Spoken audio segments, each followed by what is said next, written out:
Disclaimer time, this video is not really meant to be any proper type of review or critique. It's just my surface level thoughts on something that I thought was pretty cool, and I wanted to tell you about it. So with that being said, I always think it's fun to look back at shows that I watched as a kid and see how they hold up now. Some shows are still great, some seem just plain weird looking back, and some actually taught kinda horrible messages, and those things are not mutually exclusive. A few weeks ago, I remembered a show that I'd completely forgotten about, and after I remembered it, I was surprised that I forgot about it because it was one of my favorites, maybe my all-time favorite show as a kid.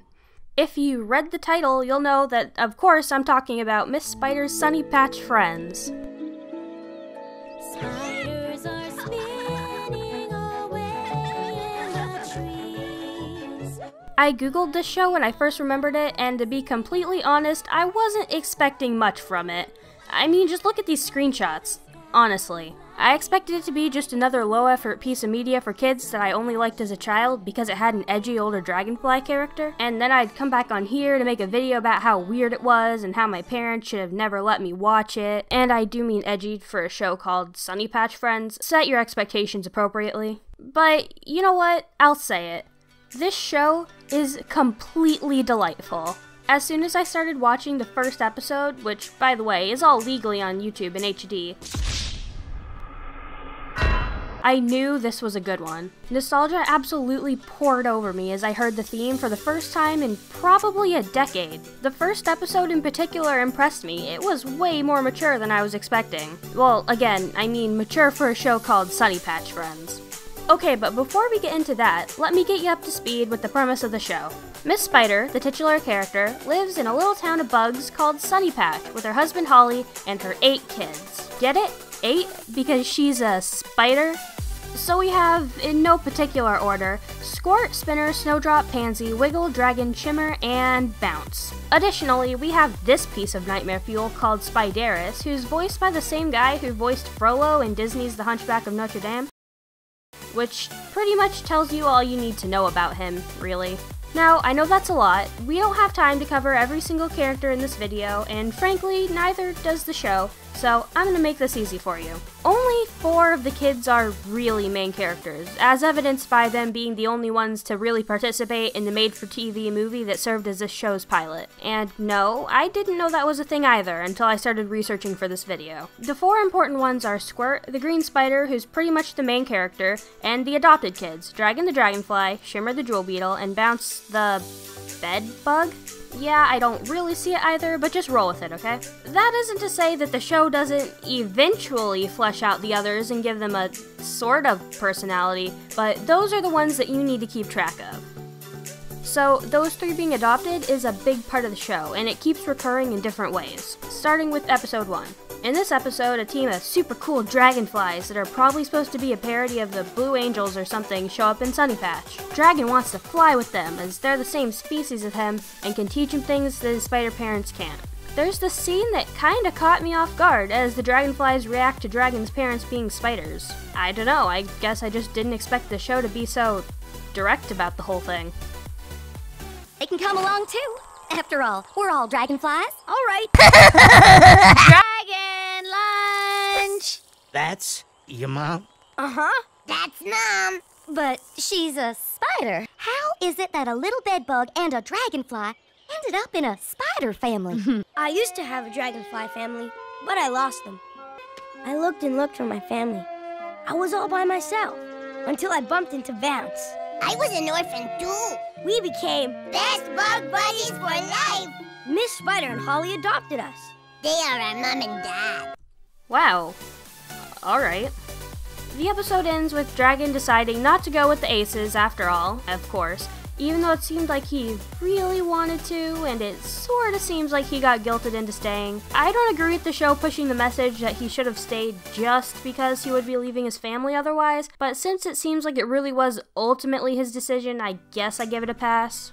A very similar story comes up again later with Shimmer as the focus in the 2-part special The Prince, the Princess, and the Bee, which I had on DVD as a littler mouse. Another issue this show tackled was disabilities. The bug kids are going on a nature walk or something, and they brought along their snail friend. Shelly? The snail? Of course, the snail is a snail and can't move nearly as fast as the bugs can. They use this as a metaphor for physical disabilities. I'm sorry my brothers and sisters aren't waiting for you, Shelly. That's okay, Squirt. It happens a lot when you're a little slow.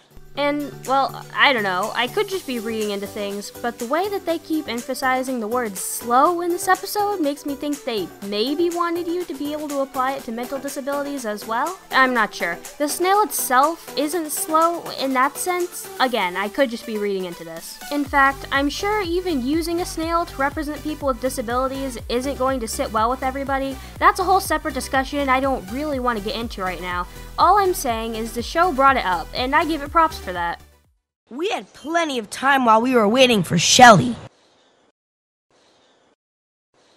Come here, Dragon. You know, the show has a phrase it keeps repeating. It's the backbone of all the messages it tries to teach. Be good to bugs. All bugs. Be good to bugs. And while us not 5-year-olds will be thinking about what that really means in a world where there are non-bug active members of society, a frog even joins the main cast later, personally, I think it's a really great thing to tell kids. It's a simple, cliche message, yes, but honestly, I don't know if you can teach it enough. Just be nice to each other. I mentioned my feelings upon hearing the show's intro earlier, and I gotta say I'm loving the show's soundtrack. It's just so happy and relaxing. It's the kind of music that makes you feel like everything is gonna be okay. Some parts of it actually kinda remind me of the Avatar: The Last Airbender soundtrack, oddly enough.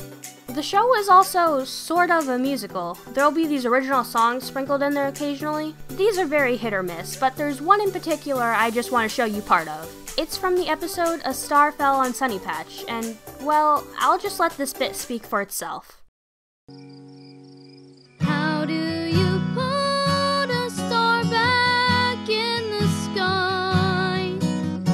Is there a way that a spider can fly?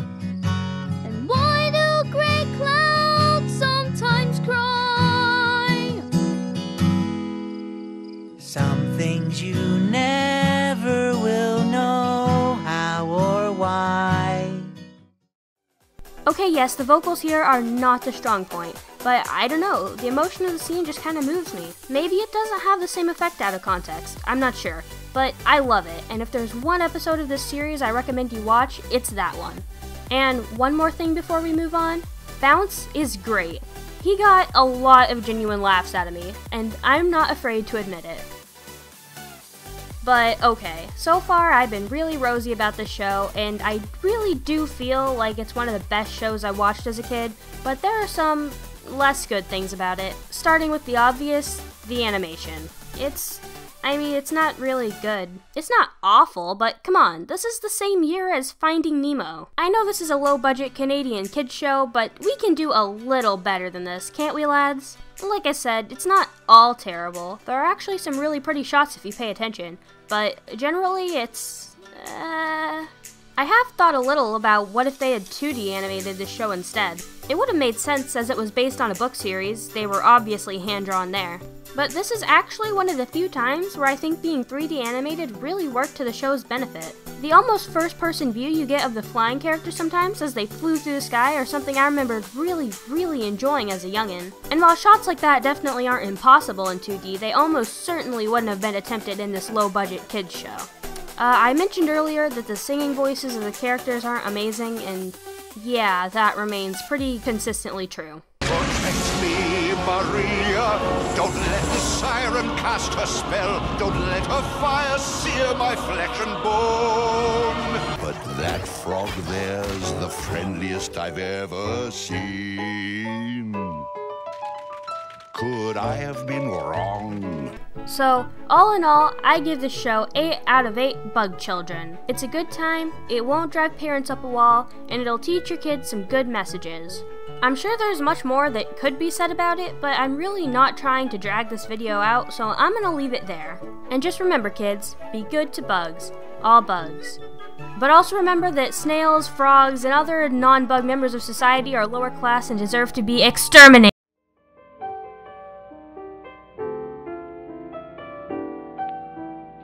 So, sorry this video took so long. There's not really a good reason, honestly. I was just spending my time on other things. I learned a ton working on this though, editing related and otherwise. I don't want to get into it right now, but I might make another little thoughts video or something, I don't know. I want to make more videos like this one eventually, but I want to spend more time on the script next go so that I have something to actually say about what I'm talking about rather than just describing it. As a first attempt though, I'm pretty happy with this video. It's definitely more editing than I've ever had to do for anything else, so I think it turned out alright. I've been in a real animation-y mood lately, so more proper animation should be coming soon, not just this bounce around, pop into place stuff. I'm not really sure exactly what that's gonna be, but I'll try to make it sooner rather than later. So thanks for watching, and I will talk to you good folks next time. Peace!